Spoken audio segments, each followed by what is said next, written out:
Hey everybody, welcome back to Northernlion plays The Binding of Isaac Afterbirth Plus. I don't want to toot my own horn, but we're at 13 wins in a row, and if 13's not a lucky number, encouraging a lot of confidence, then I don't know what number would be.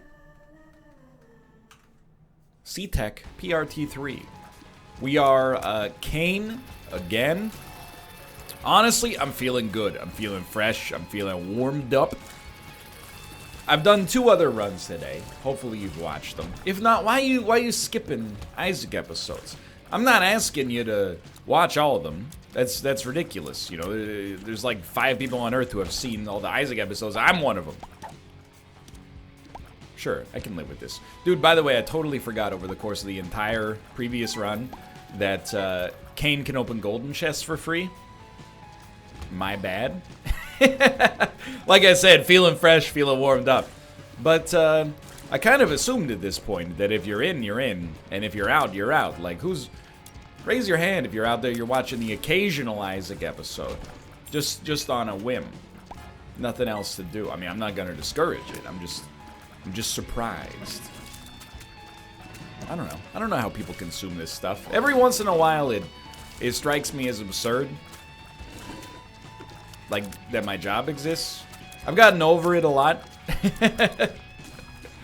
But it freaks me out sometimes. Like, we can make something happen with a combo there. Like, I'll just be, like, eating lunch or something. And it's gonna seem braggadocious if I phrase this incorrectly. That's not my intention. It's almost the opposite. But I'll be, like, eating lunch, and I'll be like, man, right now, there's probably, like, I don't know, collectively over the course of all the videos in the back catalog and, you know, Twitch, YouTube, etc., it's probably like a couple thousand people maybe watching my content over this 1 hour period right now. Like, while I sit here eating lunch, thinking about like, oh, what's the number one-hit wonder of the 2010s? Few hundred or maybe even 1,000 people out there watching some stuff that I said like 5 days ago. It's a little weird. But then I get over it and I'm like, every job's weird. You know, if you're like a surgeon, you're like, yo, dude, I went to work today. I swapped the dude's liver for another liver. I saved that man's life. Sure, that gets surreal at times. Okay, so I'm not too nervous here. We could die, but it is unlikely. We've been down this road many a time. In fact, very recently, that was such a good dodge. Very proud of myself. Very recently, we basically had a situation against the Haunt where, like, you know, if we got hit, we were dead. We didn't get hit, and now we have a streak. Dude, the Haunt's... Sorry, not the Haunt. Kane's range is so bad. I never even realized, you know, it's like a coming back now, randoming characters I haven't played as in like 6 months. Finally realizing, like, you know, there's more differences between them than originally met the eye, perhaps. We're on full HP, so it's really like, I think we should shoot these first. A single penny makes a big difference here. Okay. What do we have down here? 2 full red hearts. Sorry, 2 half red hearts equaling 1 full red heart. So I think it's definitely worth trying. This is probably the worst room. But we did get a damage upgrade, so I'm not sweating it. Dude, a bomb, extremely good value here because we have a tinted rock. Maybe, just maybe, it's all starting to come together. So you grab this, you grab this. We should be at full HP. You go back, you blow this up. If I could blow this up and get the room above it, I would be happy to do so. I know we spent a key we didn't have to spend on that, but I think I can live with it. So there's 2 plays here. You could either, and I think we will grab this moving forward. You could either go to the shop and get a spirit heart, or you could not. And not gives us an arcade chance, which immediately worked out, and has worked out pretty well, I might add. However, if we're not gonna do it, I think this is the play. You use your Emperor card. Yep. You use your Emperor card to minimize your odds of ruining the deal with the devil. You get another Tears upgrade. Oh my word. It's a great deal with the devil where we cannot afford anything.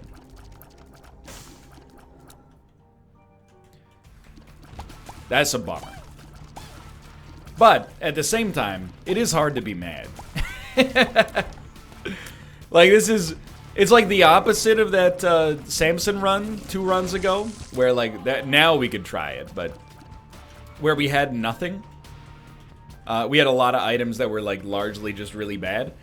Now we have like a few items that are really good. You know, we're spoiled for choice. It's very nice. It's the opposite of our normal circumstance.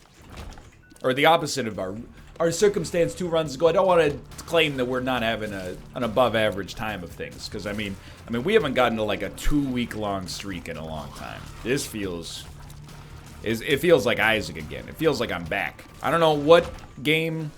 Oh, dude. I don't know what game I sacrificed skill in order to get half decent at Why would you? I thought this was wooden nickel for a second. Even though literally the room I walked into before, I was like, hey, dude.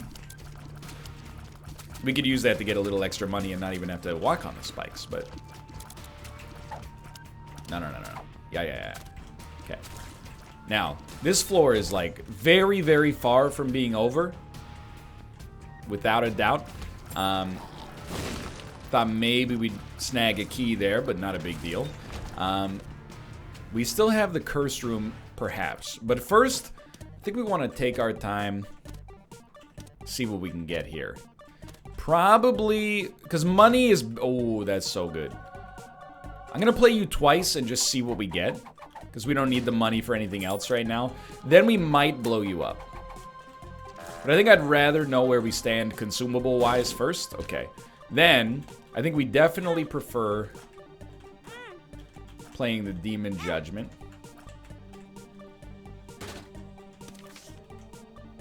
I do like a teleport card. Very important. Come on. You're probably going to take at least one more play after... Oh! So good!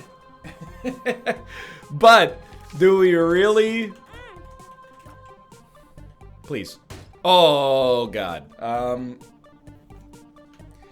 this is weird, dude. It's weird, but check this out, okay? I think you Joker... Immediately. Grab Maw of the Void. Hey, I'm not dead. Now get this. It could give you HP and did give me HP.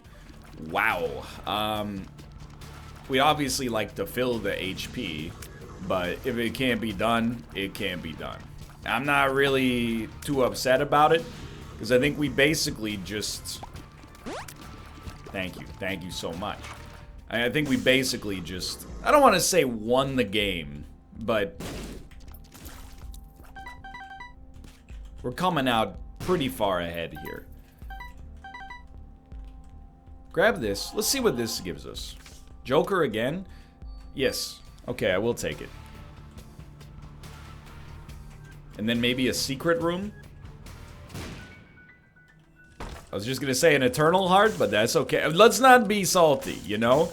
We turned this floor from, I don't know if it was ever dangerous, but we turned it from like a half decent into, incredible.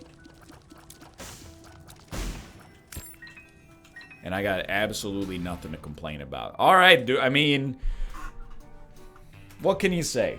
A little bit of luck and a lot of skill. Wait, no, a little bit of skill and a lot of luck. That's the one. And all of a sudden, you know, everything's looking, I mean, extraordinarily good. We're not completely in the clear yet. We want to make sure that we get as many demon hearts as possible, which is why I'm actually going to do this room. I thought we would just teleport out, but, you know, a lot of weak enemies. It gives us... a good ability to... I mean, we got one. I can live with that. No other reason to teleport out, so let's just peep this. Alright, I mean, Empty Vessel is just fantastic here. Because it gives us 2 Demon Hearts, I don't mind going in a little bit here. And I think that that worked out way better than we ever would have expected. And we get a free ghost baby, which is worth almost nothing. But we spent almost nothing to get it. So let's consider that a positive. Alright, you don't need me to tell you this, but this is kind of unbelievably good. But it's not just like we didn't just exclusively get gifted awesome stuff. So I don't feel like we have any need to feel like bad about this one. Sometimes when I have a great run, I feel a little bad because we walked into a room and we got Polyphemus. Wow, he's so good. He's so good, repeated 4 times. Now I'm like, dude, we earned this one. The items were there, but we had to make it work. Anyway. Dude, I'm feeling good. You know, it's weird to say this, but when I'm at PAX, I'm having a good time. But around like the 3rd or 4th day of PAX, because it is 100 days long now, I do kind of hit a moment where I'm like, you know what? I like being here. Don't get me wrong, and I look forward to it. You know, for a long time in advance of it being there. But by like the end of it, I'm like, I'm ready to be home. I'm ready to be recording stuff. Ready to be back in my natural habitat. Ready to be in my own bed, getting, 8 hours of sleep a night no matter what.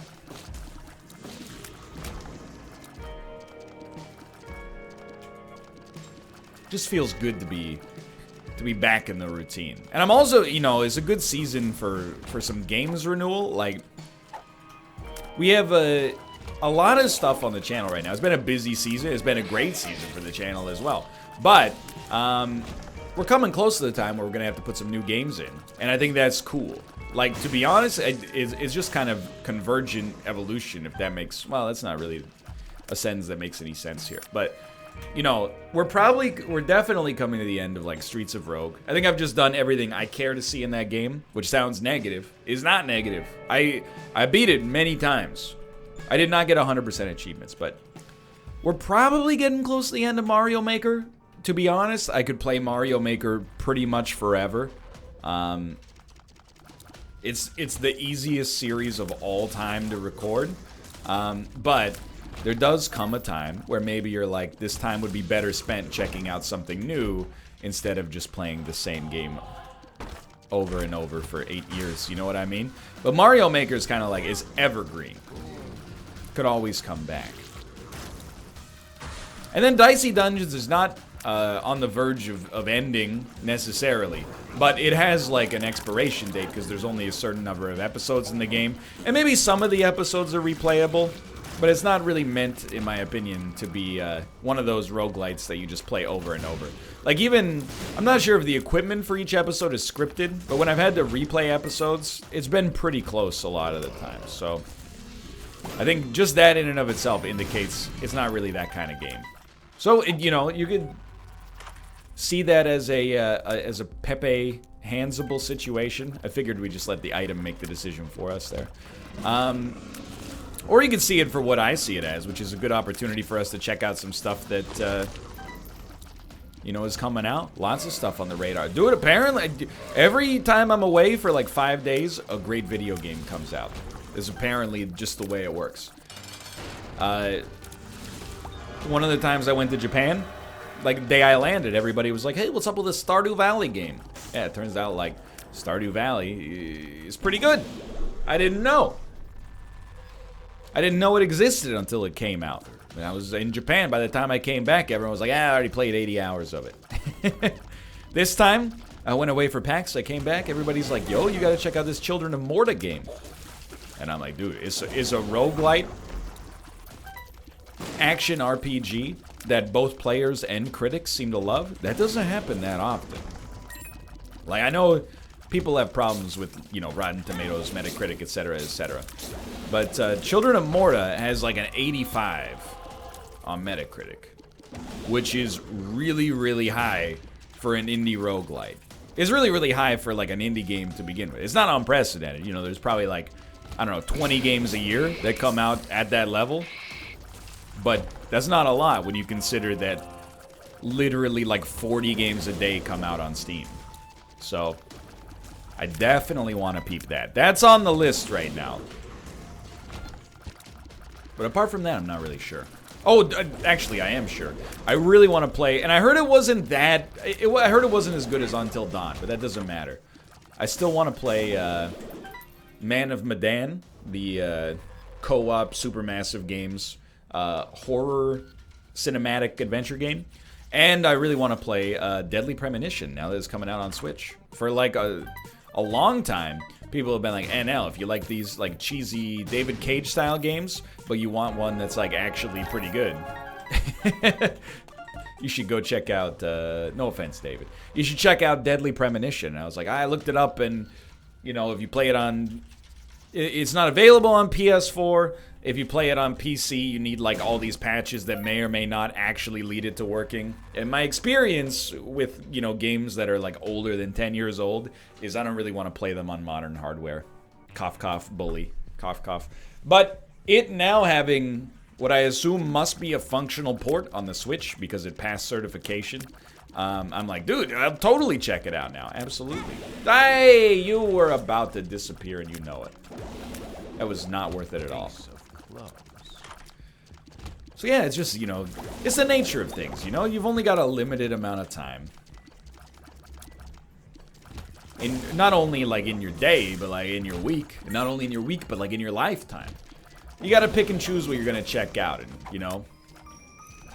The thing about Isaac, I talk about Isaac in this way all the time, but it's, for me, Isaac is like a meditation.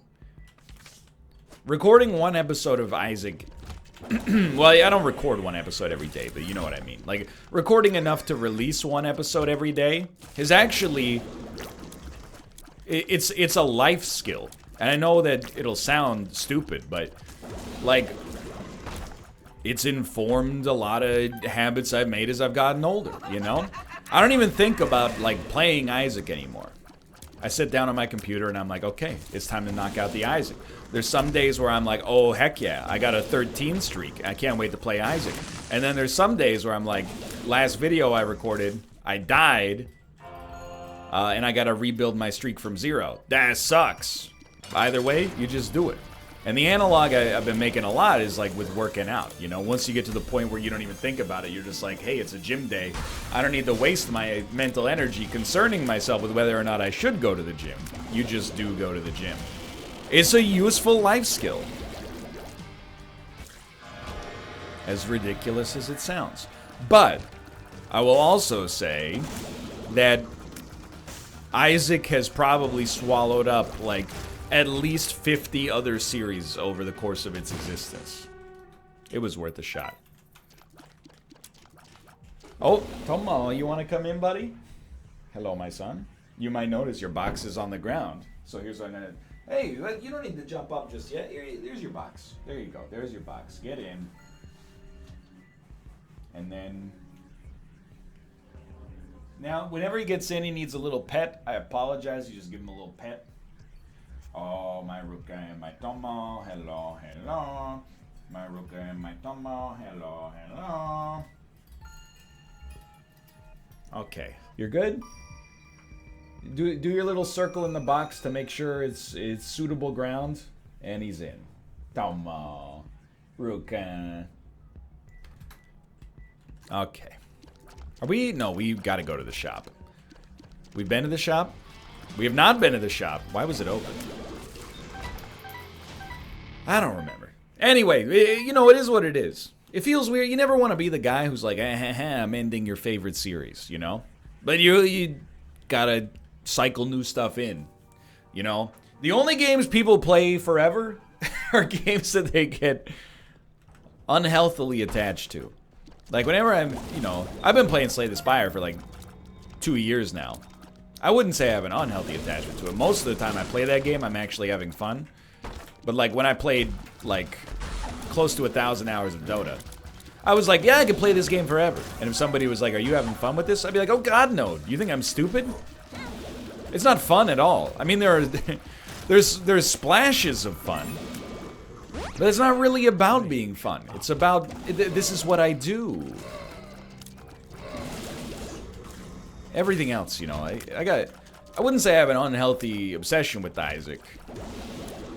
It's just, it's so much a habit at this point that, you know, pulling the Band-Aid off would be painful. But we'll probably, like, in full disclosure, we'll see what the plans are for, you know, Isaac post the release of Repentance. But probably once the Repentance content is sucked dry, like the final boba pearls at the bottom of a bubble tea. I phrased it that way specifically to aggravate as many people as possible. It's not boba, it's bubble. It's not boba, it's tapioca. It's not bubble, it's boba. It's all of them, is none of them, is everything and nothing. Like that James Bond game. Oh, much, much better reroll there. But yeah, probably at that point we'll maybe consider sunsetting Isaac. It's once that DLC is sucked dry, and that again, that could take, you know, a year, if not more potentially. It could take less as well, but you gotta admit that's probably the time. You know, you're not gonna play it forever. We've played it more than any sane human being probably should. You know what? Buy a Spirit Heart. I'm a little nervous here. But we won't be able to end the series then, now that I think about it, because I mean, I'm not going to end the series on an active streak, and I'm starting to get a suspicion that we're, like, not going to lose, maybe ever again. But, like, certainly not within the next decade. So grab this. Certainly don't need Boomerang. Might as well try this. Get some free stuff. Verp. Range up. Verp. Range up. And a little Verp. Range up. Not that we need it at all. And there you go. Okay, so are we going to do Boss Rush? Absolutely not. Under no circumstances will I do Boss Rush here. Well, let's see what the items are before we say anything hasty.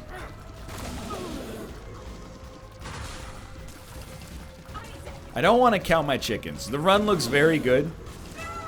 We should have pretty close to unlimited HP. Nah, it's not that good. Because of Maw of the Void and Gimpy. And the homing shot helps out a lot there as well.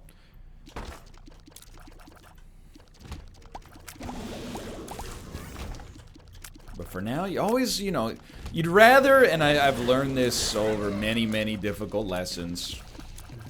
You'd rather be overly cautious in Isaac. I don't think this applies to everything in life. You'd rather be overly cautious and stockpile health you don't need, instead of being overly aggressive and end up regretting it. And we've ended up regretting it a lot. I always hear people say things like that, though. Like in the opposite direction, people always, they love to say that about money. You know, you can't take it with you. People, you know, there's a spectrum of people from spend to save, you know? And I think about this from time to time. There's people who, in my opinion, are too spendthrift. You know? What does that mean? That means exclusively they're cheaper than I am. I don't think we need the HP, / want the HP. You know, in games, like, there's only two kinds of people. Anyone who beats you has no skill.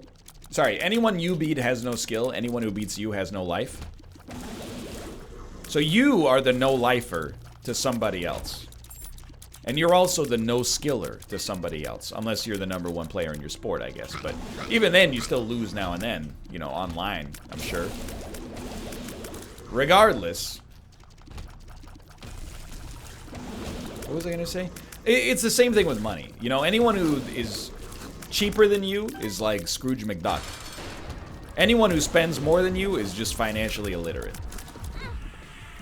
But the one, I tend to lean more towards the cheaper side, I think. It's not to say we don't spend money, but I don't buy possessions. You know? I don't buy, like, I mean, I bought the steering wheel, yes. And then, like, 4 years ago, I bought an HTC Vive. Those are, like, the most major purchases that I've made in, like, my late 20s to 30s. To early 30s, I guess. I don't crave, like, I guess we bought a Switch. Okay, so, look, but this is over the course of, like, 4 years, you know? I don't buy a lot of possessions. But whenever I hear people, they always justify their purchases with, like, can't take it with you. No, I mean, you can't. That's right. But I think people who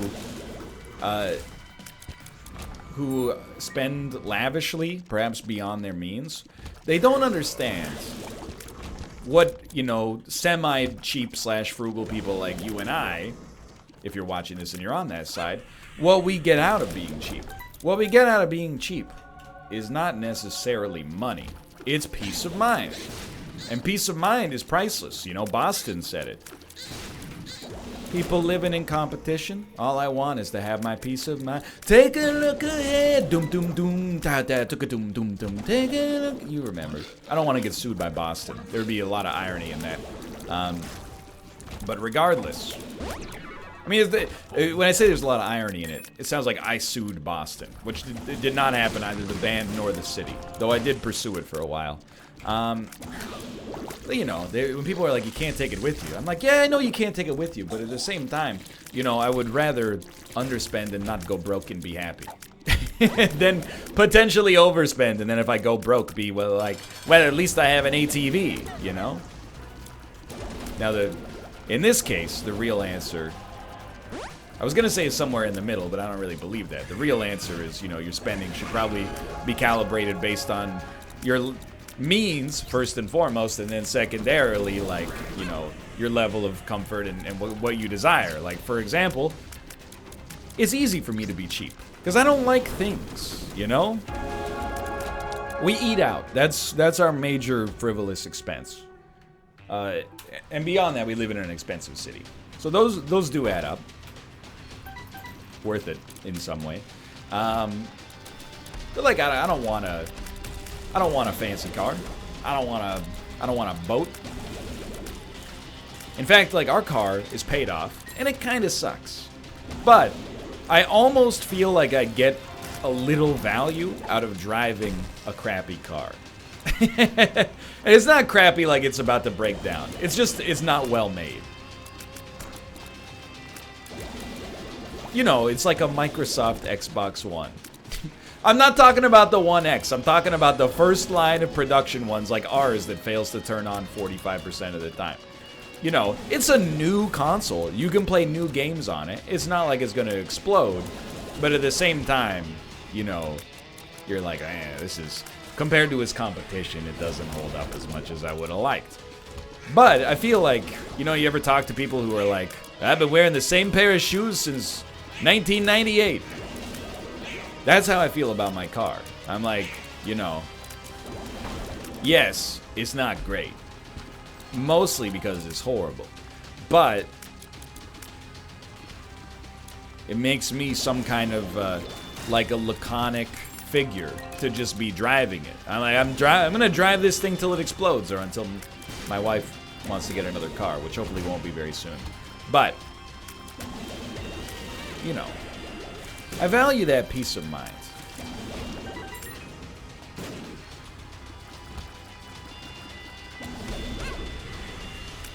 I think that's where, you know, if you're, it's like the difference between early people and late people, which we talk about now and then. You know, I think if you're a spender, you see money as something to, like, fuel experiences that make your life better. I think if you're a saver, for the most part, you see money as a means to an end, and the means is, you know, your own survival and enjoyment. Maybe you get a little bit more intrinsic enjoyment just from, you know, your existing habits and lifestyle, and you don't really feel the need to inflate it, you just want to extend it as long as possible. I think gamers tend to be savers, dude. Because gaming is already, like, one of the most cost-efficient habits you could ever have. Gaming culture is all about spending, like, as little money as possible. People are mad at microtransactions, for one. People consider it... I was talking to Corey about Pokemon Go. I don't believe that Corey has ever spent a dime on Pokemon Go. He's been playing the game for 3 years. When I told him, yeah, every now and then I put like 15 bucks in. Maybe like 15 bucks a month or something like that to get some incubators. He acted like I had just you know, like, shot a baby animal in front of his face. It was like the ultimate betrayal. But, you know, people have been playing League of Legends with putting in, and this might even seem like a lot of money, but people played that game for like 10 years and put in like less than 100 or 200 bucks. That's like, you know, an eighth of a cent a game or something like that. But anyway, thanks for watching. I hope you guys have enjoyed the episode. If you did, click the like button. Helps out a great deal. Of course, subscribe if you want to see more in the future. For now, thanks for watching. I will see you next time. See ya.